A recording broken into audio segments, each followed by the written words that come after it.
किसके अच्छे होते हैं, इसका आपको समझना है। तो इजी तरह, अगर आपका लीवर सही नहीं है, पेट की पाचन क्रिया सही नहीं है, पेट पेट के अंदर अनेक प्रकार के जो है रोग निर्माण हुए हैं, या पेट दर्द हमेशा बना रहता है, तो गुरु ग्रह खराब है समझिए। उसके लिए क्या करना है, और ये जो है शाम के टाइम पर आपको जो जाप कराता हूं उसमें शामिल हुई, और कुछ ना कर सके तो भगवान महावीर का हर गुरुवार के दिन 16 माला न भगवान महावीर का जाप करिए। मैं एक मंत्र जाप दे रहा हूं, वो जाप करिए, देखिए आपको केवल 16 दिन के अंदर उसका डिफरेंस पता पड़ेगा। एक तो अपने पास जब जाप करो, हल्दी अपने पास में रखिए। एग्जाम्पल, ये हल्दी है, अपने पास में इसे मुट्ठी में रख करके ओम ह्रीं महावीर प्रभु नमस्तुभ्यम मम गुरुग्रह दोष निवारणम कुरकुरु स्वाहा, इस मंत्रानुष्ठान जाप्यानुष्ठान करिए और 16 माला जाप करिए। और हो सके पिंक कलर, पीला या क्रीम कलर की वस्त्र को गुरुवार धारण करें, जिससे आपकी ये होगी। गुरु ग्रह अशुभ होने से आपकी समृद्धि तटस्थ हो जाती है। आप गुरु ग्रह अशुभ होने से आपके अंदर जो है, जो यश और बड़े बड़े काम है वो नहीं हो पाते हैं, विघ्न बाधाओं से घिरा हुआ रहता है। तो उन लोग को भी यही प्रयोग करें। और बाकी जो है संध्या के समय पर बात करते हैं।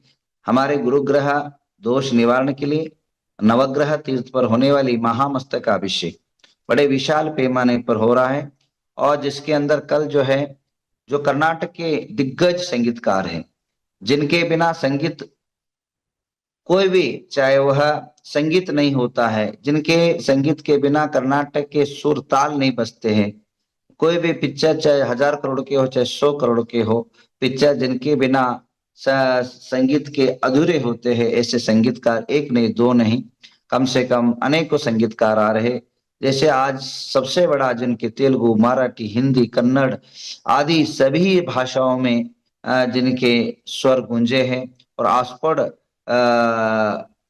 सम्मान से सम्मानित हुए हैं, विजेता भी है उस पुरस्कार के, ऐसे विजय प्रकाश जी आ रहे हैं 17 तारीख को, जिनके जो है सुनने के लिए लोग लालायित रहते हैं। जो मध्यम वर्गीय लोग जो कूदते हैं, जिनको देख सुनने के लिए हजारों नहीं लाखों लोग जिनके चाहते हैं, करोड़ों लोग जिनके फॉलोअर्स है, ऐसे रघु दीक्षित जो है कर्नाटक के सिंगर आ रहे हैं। और इसके अलावा अर्जुन जी ने, जिनके गाने सुनने के लिए यंग पीढ़ी जो है उमड़ जाती है, और प्रेम की कथा, प्रेम की व्यथा, प्रेम का सौंदर्य को प्रदर्शित करने वाले के जिनके स्वर आ, अरबों लोगों के जो फॉलोअर्स है, ऐसे राजेश कृष्णा और इसी प्रकार गुरु किरण और ऐसे तमाम प्रकार की हस्तियां इस महामस्तकाभिषेक में दस्तक दे रही है। और कर्नाटक के आपको कल जो है पोस्ट, उनके सारे पोस्ट आपके सभी ग्रुपों में भेजा जाएगा, और आप सभी इसको ही करें। तो आप सभी इस महामस्तकाभिषेक के लिए अंदर शामिल होकर के बड़े वैभव पूर्ण आनंद के साथ संगीत का स्वर, भक्ति का स्वर और पूजन का भावनाओं को प्रेरित करने वाले अनेक प्रकार के अनुष्ठान, विधान, महाअर्चना, महाअनुष्ठान, महाविधान और दिव्य भव्य पंच कल्याण, जैसे एक पंच कल्याण जिन्होंने देख लिया उसके जीवन सफल हो जाते हैं। पंच कल्याणक एक भी आपने अपने जीवन के अंदर ऐसा वैभवपूर्ण पंच कल्याण देख लिया, 5 पंच कल्याण देखे और 5 कल्याण के अंदर एक कल्याणक भी आपका हो गया, तो आपका इस संसार की जो जंजाल है वो अंत हो गया समझिए। प्रभु से यही प्रार्थना करना। पंच कल्याण में जाने का तात्पर्य यह है, प्रभु का पंच कल्याण देख करके, हे प्रभु वंदे तदगुण लब्धे, आपके जो गुण हैं, ये जो पंच कल्याण के गुण हैं वो मेरे में आ जाए तो मेरा जीवन सार्थक हो। तो इस पंच कल्याण की वैभव इसलिए करा जाता है, लोगों के अंदर भी परमात्मा प्रकट हो, ईश्वर प्रकट हो, ईश्वर की शक्ति प्रकट हो। इन भावनाओं के कारण जो है यह पंच कल्याण वैभव पूर्ण जो है कराया जाता है। तो ऐसे जो न भूतो न भविष्यति, भूत के अंदर ऐसे कभी पंच कल्याणक न हुआ हो, ऐसे नियोजना आयोजना किया जा रहा है। कल आपको छोटा सा एक दृश्य जो है, जो तैयारी का दृश्य है, जहां मंडप का दृश्य, छोटा सा आपको दृश्य दिखाया जाएगा। तो वैभवपूर्ण, कम से कम पश्चिम बंगाल के जो वर्कर हैं, 150 से 200 वर्कर जो है यहाँ आ चुके हैं। आपको जो मंडप की तैयारी कर रहे हैं, वो मंडप का इतना बड़ा विशाल मंडप बन रहा है। कम से कम टोटल मंडप 10-15 मंडप बन रहे हैं। उसमें एक मंडप के अंदर जो थर्माकोल लग रहे हैं, वह कम से कम कंटेनर, कम से कम 9 गाड़ी से थर्माकोल आया जा रहा है। जो खीला ठोका जा रहा है, वो कम से कम 3 टन का खीला ठोका जा रहा है। तो इस प्रकार की जो प्रभु की वैभव में, भगवान वास्तविक राजा थे तो राजमहल तैयार करके भगवान का जन्म कल्याणक मनाया जा रहा है, भगवान का राज्य दरबार मनाया जा रहा है। तो ऐसे दृश्य को देखने के लिए सुर नर तरसते हैं। तो आप केवल वहां बैठे न रहे, आप उठ करके एक कदम आइए आप, और इस महोत्सव के आनंद के सागर में डुबकी लगाइए। ये आह्वान करते हुए अभी जो है चुल्लक रत्न ध्यान सागर जी महाराज आपके तरफ माइक दिया जा रहा है, उनकी प्रवचन सुने।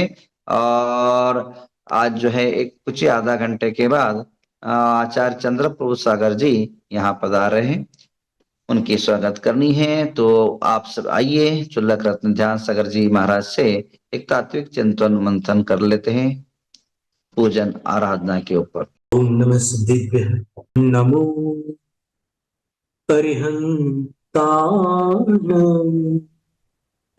नमो सिद्धाय नमो आर्याणं नमो वज्रायाणं नमो लोय सव्वसाहूणम्।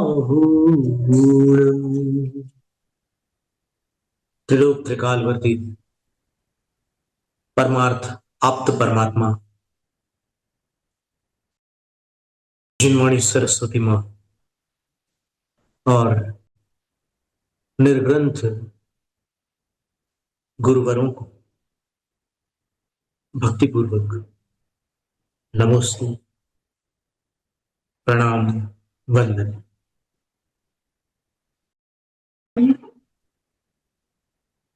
तो शताब्दी के धर्म धुरंधर आचार्य शांति सागर महाराज श्री और अन्य जितने भी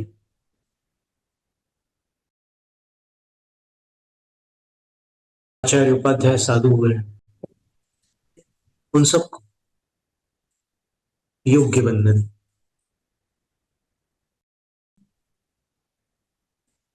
दीक्षा शिक्षक आचार्य विद्यासागर महाराज को नमस्ते। क्षेत्र पर साक्षात विराजमान आचार्य गुणधर नंदी मुनिराज को नमस्तु। और कुछ ही देर में जिनका आगमन होने जा रहा है, ऐसे आचार्य चंद्रप्रभ सागर महाराज श्री को नमस्ते।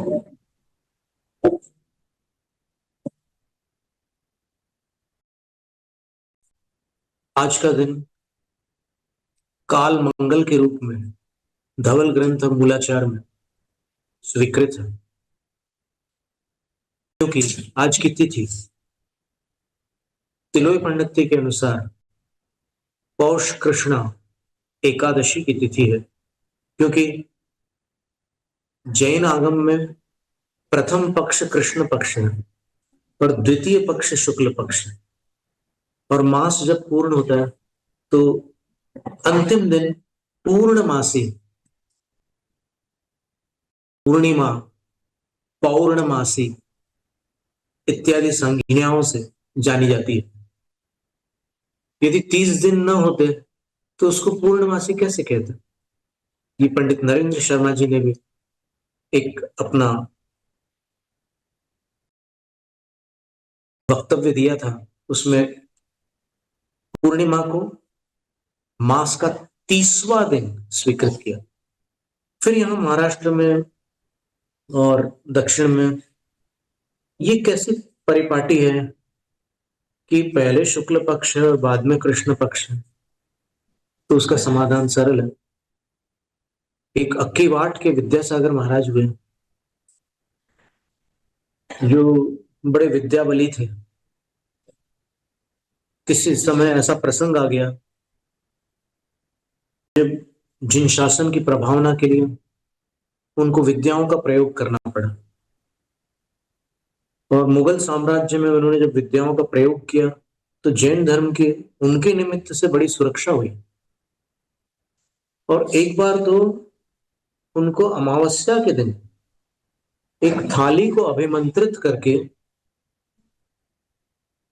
चंद्रमा के रूप में प्रस्तुत करना पड़ा कि वो अमावस्या पूर्णिमा बन गई।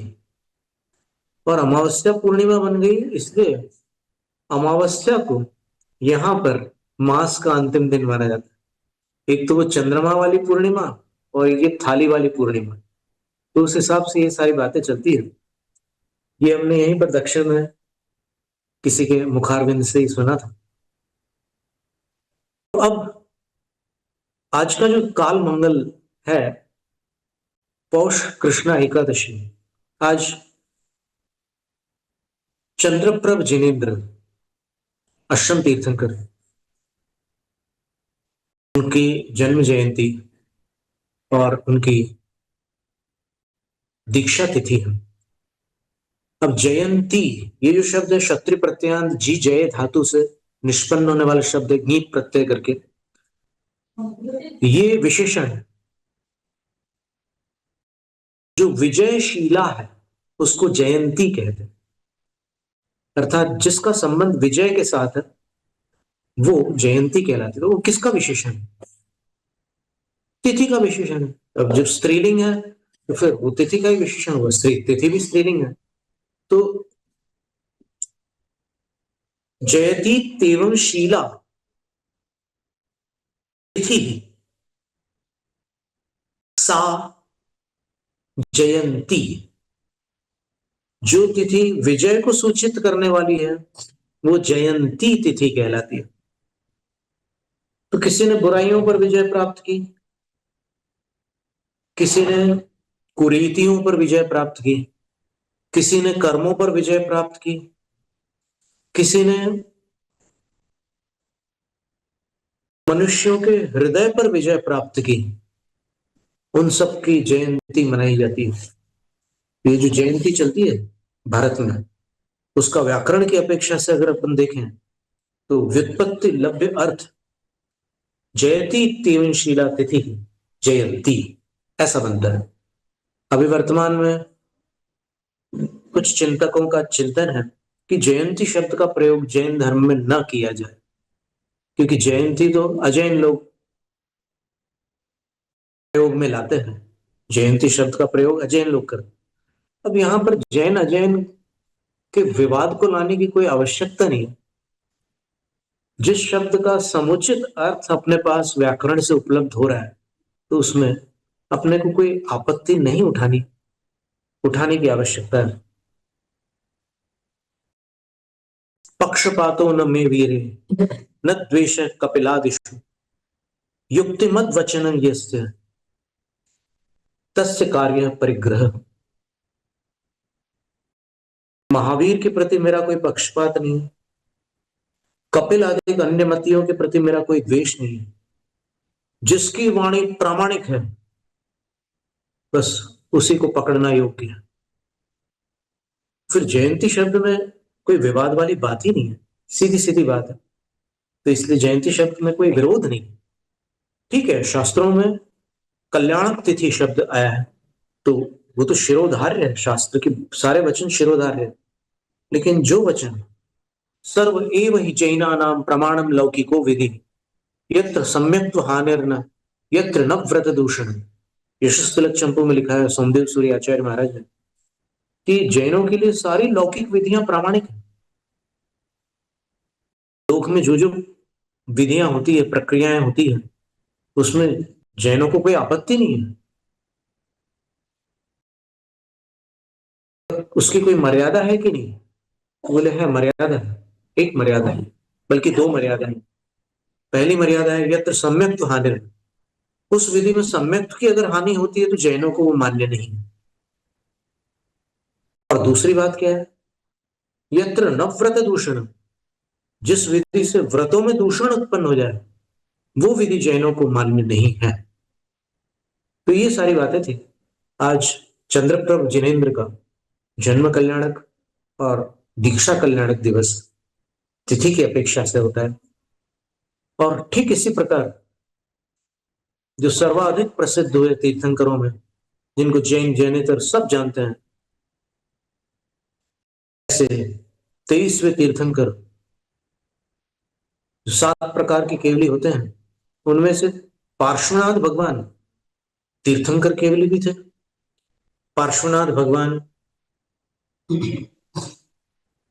उपसर्ग केवली भी थे, क्योंकि उपसर्ग काल में उनको केवल ज्ञान हुआ था। और पार्श्वनाथ भगवान समुद्घात केवली भी थे। पार्श्वनाथ भगवान अपने आप में विशिष्ट है, इसमें कोई संदेह नहीं। आज ऐसे 4 कल्याणकों की तिथि, चंद्रप्रभ भगवान के जन्म कल्याणक की, पार्श्वनाथ भगवान के जन्म कल्याणक की, चंद्रप्रभ भगवान की दीक्षा कल्याणक की और पार्श्वनाथ भगवान की दीक्षा कल्याणक की। तो ऐसी पवित्र तिथि को अपन प्रणाम करते हैं। तो काल मंगल होने के कारण प्रणम्य है, पूज्य है। तिथि अपने आप में अचेतन होते हुए भी पूज्य होती है, क्योंकि संसर्ग जनित पूज्यता आगम में स्वीकृत। जैसे समंतभद्राचार्य कहते हैं, स्वभाव तो शुचौ का रत्नत्रय पवित्र। ये शरीर स्वभावतः सप्त धातु से निर्मित है, तो इसलिए अशुचि है। लेकिन यदि इस शरीर में निवास करने वाली आत्मा सम्यक दर्शन, सम्यक ज्ञान, सम्यक चारित्र्य से संपन्न हो, तो उसकी संगति से ये शरीर भी पवित्रित हो जाता है और इस शरीर की भी पूजा की जाती है। चरणों की धूल को ललाट पर लगाया जाता है। इष्टोपदेश की टीका में लिखा है कि जिनेंद्र के चरणों की रज इंद्र के मस्तक तक जाती है। फिर हमने भगवान से प्रार्थना की कि भगवान, जब आपके चरणों की धूल इंद्र के मस्तक पर जाती है, तो फिर आपके चरणों का भक्त क्या लोक के मस्तक तक नहीं जाएगा? अर्थात आपके चरणों की भक्ति करने वाले को एक न एक दिन लोकाग्र की प्राप्ति अवश्य होगी। पार्श्वनाथ तीर्थंकर भगवान की जो कथा है, चंद्रप्रभ भगवान की जो कथा है, उसमें कई ऐसे स्थान आए हैं जो ध्यान देने योग्य है। जैसे उदाहरण के लिए चंद्रप्रभ भगवान की कथा में आता है कि माता पिता जो बने हैं